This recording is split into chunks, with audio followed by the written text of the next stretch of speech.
Alright everybody, this is No Such Time. Welcome to Retro Timed. In this video, I wanted to do my first part of a review for Legend of Zelda Majora's Mask, because I've been playing it on my other channel, live streaming it. So what I'm going to do is, while I'm talking about it to you guys, I wanted to have the stream running in the background and give you an idea of, the playthrough and all that. And I'll talk about a few examples of the game I really liked and how it can sometimes irritate you. And but let's just get into it. I'll explain to you when I'm in the middle of it.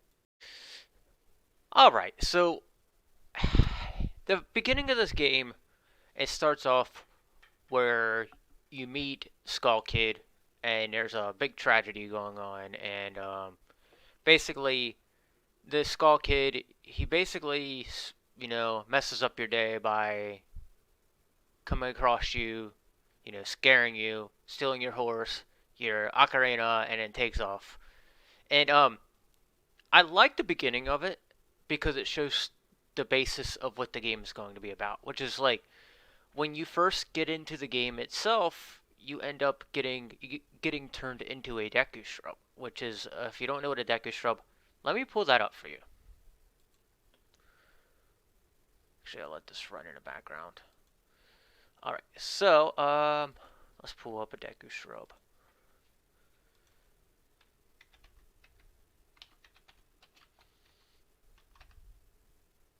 I think might okay.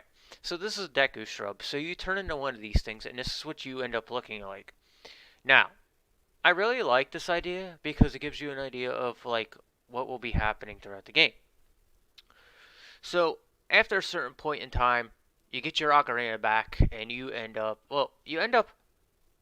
running into Skull Kid again, and you realize this kid with this mask that he stole back from the Happy Masks shop guy that walks around. You find out that he not only stole his mask, but this kid has power over the moon. So when you go to meet him again, you come to find out he's pulling the moon down on Earth at that point, and all you gotta do is give him one simple hit, and he drops the ocarina, and you get it back, and you end up playing in a song to heal you back to normal, and then get you back to your original human form. So, let me get back into the right here.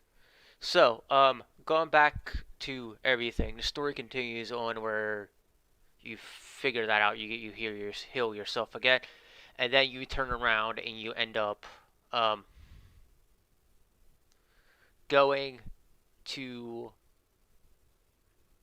fight in. You go to save somebody, and along the way of saving somebody, you're also involved in something much more deeper, and you start to realize that hey, there's a way to stop these bosses now, and you end up like so I beat the second boss like 2 days ago, and there's only like a maximum amount of 5 bosses in the game, I believe, from what I read. Um, but then you go into another temple, Snow Temple. Snow Temple is completely difficult, and it will leave you looking stuff up. Um, but once you get to the second temple, things get a little bit more complex. Not only is the temple hard, but there's some other stuff you gotta figure out on top of it. And every one of these missions I've been on so far in this game has somebody that's deceased. Um, Whether it be, and at the beginning of the game, you find out that the mask you're wearing looks like the character, the Deku Shrub you turned into. But in the second part, you end up like meeting this ghost of the Scoron, which let me pull that up for you. So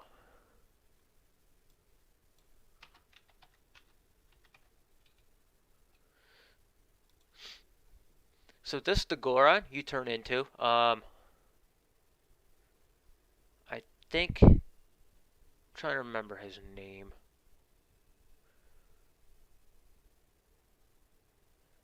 Damaris or something like Damari, something along the lines of that. Well, you turn into him eventually because you have to go and save the whole.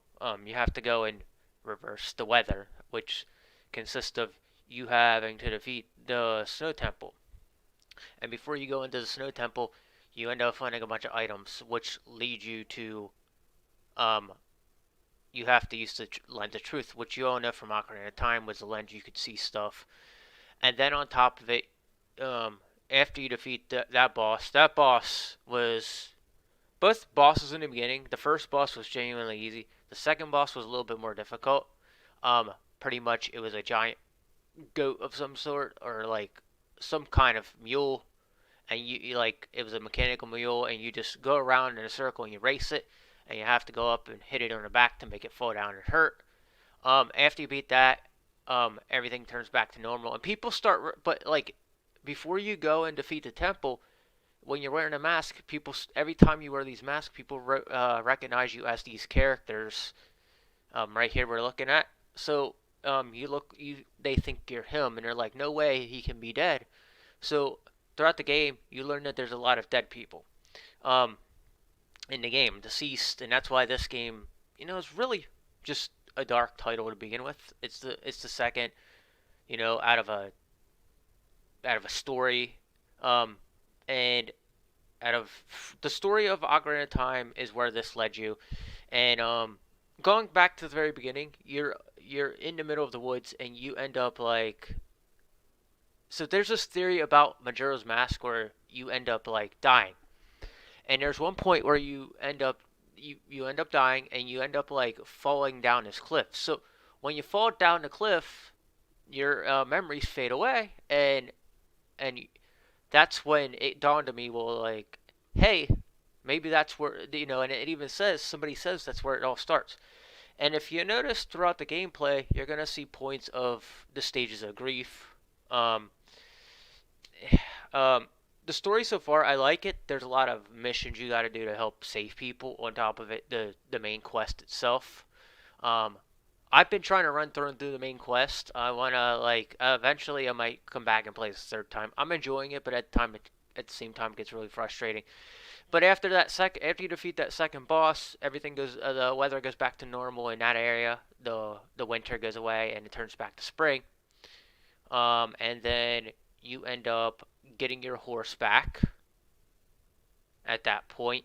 By going and trying to help somebody with something. Uh, Milk Road is where you have to go for that. I'm having a lot of fun playing this one. I have, you know, and after the second boss, and you get the horse, you go to the bay, and you end up getting the Zora mask. You find him almost lifeless on the ground, and then you save him by playing the Song of Healing. So all these masks, you get them by playing the Song of Healing. But as for the game, in the era it was in, the Nintendo 64 era, I really think they did a good job on the story. As for Ocarina of Time is a good story, but this one here is on the same level as that. Now, if I had to pick out of the two, Ocarina of Time seems like it's a little bit longer, but Majora's Mask just genuinely seems like it's going to be a short, well thought out story. And the thing that really annoys me about the game, and this is the thing I will say, and I know this involves the time, which as you can see right here at the bottom of the screen while I'm playing, right here, there's a time frame. So anytime you get to anytime you get right before the third day, you want to take the time back to the beginning, and you want to just make sure you're back to the beginning so you can try to save the world. Because you don't want the giant moon falling on you.